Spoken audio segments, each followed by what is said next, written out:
Morning students, now we start a new topic. The topic is central bank. मैंने आपको previous class में जो है सेंट्रल बैंक के बारे में बताया था कि सेंट्रल बैंक क्या होती है। मैंने आपको बताया था कि सेंट्रल बैंक जो होती है वो हर एक कंट्री की अपनी पर्सनल बैंक होती है, या हम कह सकते हैं कि हेड ऑफ डिपार्टमेंट होती है। बेसिकली आपकी कंट्री में जितनी भी कमर्शियल बैंक हो सकती है, उन सबके रूल्स और रेगुलेशन जो है वो सेंट्रल बैंक बनाती है। हर कंट्री की अपनी सेंट्रल बैंक होती है। जैसे इंडिया की जो सेंट्रल बैंक है वो आरबीआई के नाम से आप जानते हैं, जिसे रिजर्व बैंक ऑफ इंडिया भी बोलते हैं। ठीक है, तो मैंने आपको बताया कि ये एपेक्स बैंक होती है। एपेक्स बैंक का मतलब ये होता है कि रूल्स और रेगुलेशंस प्रोवाइड करने का काम इसका होता है। साथ ही साथ अगर गवर्नमेंट को अपना कोई ट्रांजेक्शन करना है तो उसको कमर्शियल बैंक के पास जाने की जरूरत नहीं है।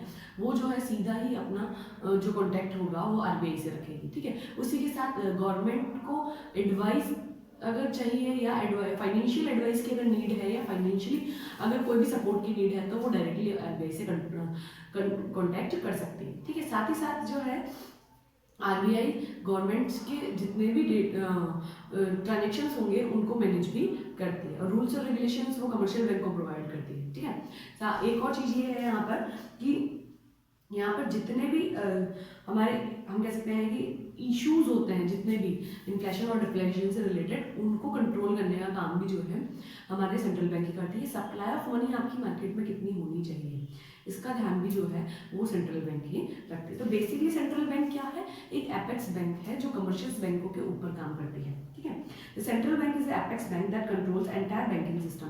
ये अपना पूरा बैंकिंग सिस्टम जो है उसको कंट्रोल करके चलती है। It is sole of agency issuing control.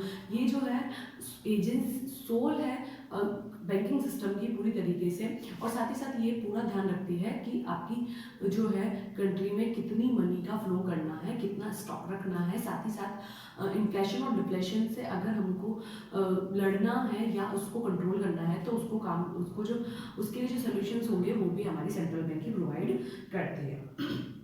It serves as a banker of the government and manage forex reserve. ये जो है गवर्नमेंट का एक तरह से बैंकर है। गवर्नमेंट को जितने भी ट्रांजेक्शन करने होंगे या फिर गवर्नमेंट को अगर लोन की नीड है या फिर उसको अपनी डिपॉजिट्स रखनी है तो वो आरबीआई से डायरेक्ट कॉन्टेक्ट करती है। और फॉरेक्स रिजर्व की बात ये हुई कि हर कंट्री को दूसरी कंट्री की मनी अपने पास रखनी पड़ती है फॉर एक्सचेंज।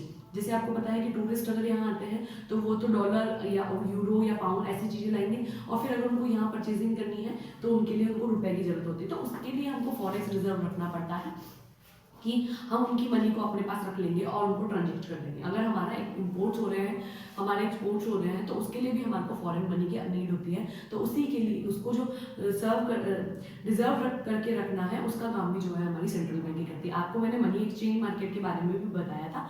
तो उसमें जो मनी एक्सचेंज मार्केट होता है, यानी मनी टू मनी एक्सचेंज की जाती है, एक कंट्री की मनी को दूसरी कंट्री की मनी से चेंज किया जाता है, वो सारा काम भी हमारे यहाँ रिजर्व बैंक ही करती है। मैंने आपको बताया था कि जब नोट इशू किए जाते हैं तो उसके पीछे जो होता है एक प्रोसेस होता है। 200 करोड़ रुपए जो है 200 करोड़ रुपए की संपत्ति हम कह सकते हैं कि अपने पास रखनी पड़ती है, फिर ही हम नए नोट छाप सकते हैं, यानी आरबीआई नए नोट छाप सकती है। ठीक है, तो उसके अंदर क्या होगा, 115 करोड़ रुपए का तो कैश होना चाहिए, गोल्ड होना चाहिए, गोल्ड होना चाहिए। और उसके बाद जो है 85 करोड़ की जो है हम कह सकते हैं बॉन्ड्स हो, फॉरेन कंट्री की मनी हो, ये सारी चीज़ें जो है हम यहाँ पर रखते हैं। उसके बाद ही जो आरबीआई है वो नए नोट छाप कर मार्केट में उतार सकती है। उसके बाद भी ये सीन रहता है कि मार्केट में आपके मनी का फ्लो एकदम से कितना करना है वो सारा कंट्रोल भी जो है हमारी आरबीआई ही देखती है। ठीक है, तो यहाँ पर जो होता है सेंट्रल बैंक के कुछ काम है, फंक्शंस हम देख रहे हैं सेंट्रल बैंक के। सेंट्रल बैंक है क्या, उसके एक्चुअली वर्क्स क्या क्या है वो सारे हमको देखना है। तो सेंट्रल बैंक के वर्क जो होते हैं वो बहुत बड़े क्वेश्चन में तो नहीं आएंगे, बट हाँ आप ये मान के चले कि 3-4 नंबर के क्वेश्चन में जरूर आएंगे। तो आप इनके 4 चीज़ों को जैसे ये 7-8 दे रखे हैं तो उसमें से 3 या 4 को आप बहुत अच्छे से याद कर लें, और 3-4 में कौन कौन से बहुत ज़्यादा इंपॉर्टेंट है जो आपके छोटे क्वेश्चन में भी आ जाते हैं वो आप जो है ढंग से देखें, ताकि अगर छोटे क्वेश्चन में आए तो वहाँ पे भी हम कवर कर सकें, और अगर बड़े में आ रहे हैं तो हम वहाँ पर भी उसको कवर कर सकें। ठीक है, तो पहला आता है bank of issuing note. Bank of issuing note एकमात्र अथॉरिटी जो है कि आपके नोट छाप सकती है वो सिर्फ और सिर्फ सेंट्रल बैंक को, उसके अलावा किसी को नहीं। तो सेंट्रल बैंक को ही एक ऐसी अथॉरिटी है जो नोट इशू कर सकती है, उसके अलावा किसी को नहीं। तो सबसे बड़ा काम इसका ये हुआ कि ये नोट इशू करती है, यानी ऑथराइज्ड नोट को इशू करती है, छापती है और आपकी मार्केट में उसको बताती है, ठीक है। फिर banker of the government, banker of the government का मतलब ये हुआ कि अगर बैंक गवर्नमेंट को किसी भी प्रकार के ट्रांजेक्शन के लिए नीड है, डिपॉजिट्स के लिए नीड है या लोन के लिए नीड है, तो उसको एक एजेंट चाहिए। वो एजेंट जो होगी वो आरबीआई होगी। बेसिकली ये कहना चाह रही हूँ कि जो बैंकिंग सिस्टम, बैंकिंग जो फैसिलिटीज़ होती है, अगर गवर्नमेंट को बैंकिंग फैसिलिटीज़ की नीड है तो वो किसी कमर्शियल बैंक के पास नहीं जाएगी, वो सीधा ही आरबीआई से कांटेक्ट करेगी। गवर्नमेंट के जितने भी डेटा होंगे, यानी गवर्नमेंट के जितने भी ट्रांजेक्शन्स होंगे, वो सारे के सारे जो है आरबीआई ही हैंडल करती है, उसके अलावा और कोई नहीं हैंडल करेगा, ठीक है। और साथ ही साथ ऐसे बड़ी बैंक हैं, इंटरनेशनल बैंक्स हैं, वो भी इसको हैंडल कर सकती है। Central bank is the banker agent and financial adviser of the government. ये फाइनेंशियली एडवाइस भी देती है कि डिपॉजिट करने से कितना कितना इंटरेस्ट मिलेगा, यहाँ पॉलिसीज पे अगर आप पे करते हैं तो इस पॉलिसीज का क्या बेनिफिट होगा। साथ ही साथ जैसे हमारी जो पॉलिसीज चल रही है, जैसे आपके 5 ईयर प्लान्स होते हैं और या ये सब चीज़ें, इनके लिए अगर लोन लेना है और उसमें आपको जो है किस तरीके से उस लोन को जो है वेलफेयर के लिए लेना है, तो आपके इंटरेस्ट रेट जो होगी वो डिफरेंट होगी। अगर आपको किसी मैन्युफैक्चर के लिए लेना है या फिर आपको किसी इंफ्रास्ट्रक्चर को डेवलप करने के लिए लेना है, किसी जैसे कि एग्रीकल्चर को डेवलप करने के लिए लेना, तो सबकी जो इंटरेस्ट रेट होगी वो डिफरेंट होगी। तो गवर्नमेंट को किस रेट से इंट्रोड्यूस करवाना है, वो गवर्नमेंट का एडवाइजर के रूप में भी काम करती है। As the banker of the government it manage account of the government, ये अकाउंट मैनेज करती है गवर्नमेंट का।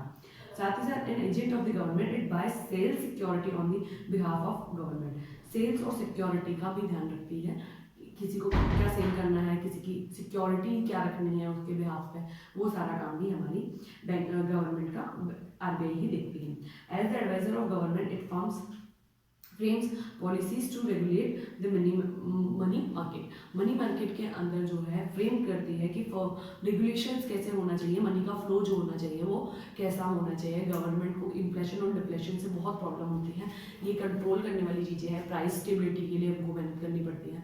गवर्नमेंट को बहुत सारे ऐसे टारगेट्स हैं जिनको अचीव करना होता है, तो उसके लिए जो है आरबीआई उसमें उनकी हेल्प करती है पूरी तरीके से कि इन्फ्लेशन अगर हो गया है तो उसको कैसे कंट्रोल करना है, डिफ्लेशन हुआ है तो कैसे कंट्रोल करना है, बॉन्ड्स इक्विटीज़ वो जारी करनी है या ओपन मार्केट ऑपरेशन के थ्रू कुछ करना है, तो वो सारी चीज़ों की जो फैसिलिटीज़ हैं वो गवर्नमेंट को आरबीआई ने प्रोवाइड की है, ठीक है।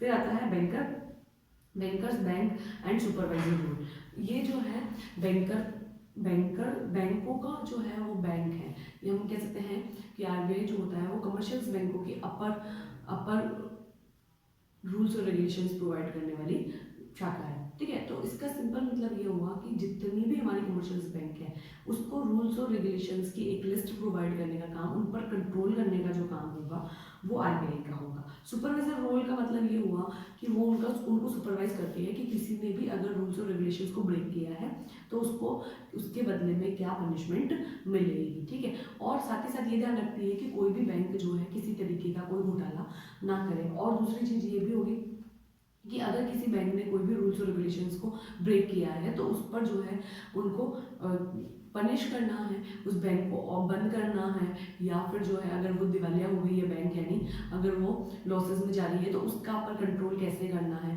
कमर्शियल बैंकों ने अपनी डिपॉजिट से ज़्यादा अगर लोन प्रोवाइड कर दिया है तो फिर उसकी रिकवरी कैसे होनी है, रिकवरी हो भी पाएगी या नहीं, उस सारी चीज़ों की जो सुपरविजर रोल होता है वो हमारी आरबीआई ही करती है, ठीक है। And the lender of the last resort, lender of the last resort का मतलब ये हुआ it means that commercial banks fail to get financial accommodation from anywhere. अगर किसी भी तरीके से फाइनेंशियल क्राइसिस से गुजर रही हो कमर्शियल बैंक, तो उसकी जो अप्रोच होगी उसको जो सही करने का काम होगा उसको हम कह सकते हैं कि उसको अब जब वो अगर वो अब किसी भी फाइनेंशियल क्राइसिस से गुजर रही है तो उसको अब सही तो आरबीआई को ही करना है। किस तरीके से वो उसको सही कर सकती है, उसकी जो घाटा हुआ है उसकी पूर्ति वो कैसे कर सकती है, ये सारा काम जो होगा वो हमारा आरबीआई ही देखती है। अब मान लीजिए कि किसी कमर्शियल बैंक को जो है लॉस में है तो वो जो अगर लोन ले सकती है तो वो लोन ले सकती है सिर्फ आरबीआई से। कमर्शियल बैंक को लोन देने का काम जो है केवल आरबीआई करती है, ठीक है। तो वो आरबीआई से लोन लेकर अगर उसकी भरपाई कर सकती है तो वो वैसे करेगी। अगर नहीं हो रहा है फाइनेंशियल फाइनेंशियल क्राइसिस है तो एडवाइस का काम भी जो है आरबीआई ही करती है। इस तरीके से जो है कुछ फंक्शंस हैं आरबीआई के पर्टिकुलर, जिनके बारे में हमने आज बात की है। नेक्स्ट क्लास में जो है हम इसी को कंटिन्यू करेंगे। अगर इससे रिलेटेड अगर आपको कोई भी प्रॉब्लम आती है तो आप पूछ सकते हैं। साथ ही साथ ये ध्यान रखिएगा, बैंकर सुपरविजन रोल और lender to the last resort, ये दोनों ही इंपॉर्टेंट हैं। अभी तक तो मैंने आपको कहा था कि इनमें से 4 चीज़ें तो ऐसी होनी चाहिए जो आपको बहुत ही अच्छे से याद हो, बाकी सबके आप पॉइंट्स याद करें। तो 2 तो आज आ गई, बैंकर सुपरविजन रोल और साथ ही साथ जो है लेंडर लास्ट रिसोर्ट। ये दोनों ही चीज़ों को जो है आपको बहुत अच्छे से पढ़ना है, क्योंकि ये इंपॉर्टेंट है, छोटे क्वेश्चन में भी आपके आ सकते हैं। आगे का जो होगा वो हम कल कंटिन्यू करते हैं। ओके स्टूडेंट्स, अगर कोई भी प्रॉब्लम आती है तो आप कंसल्ट करें। Thank you.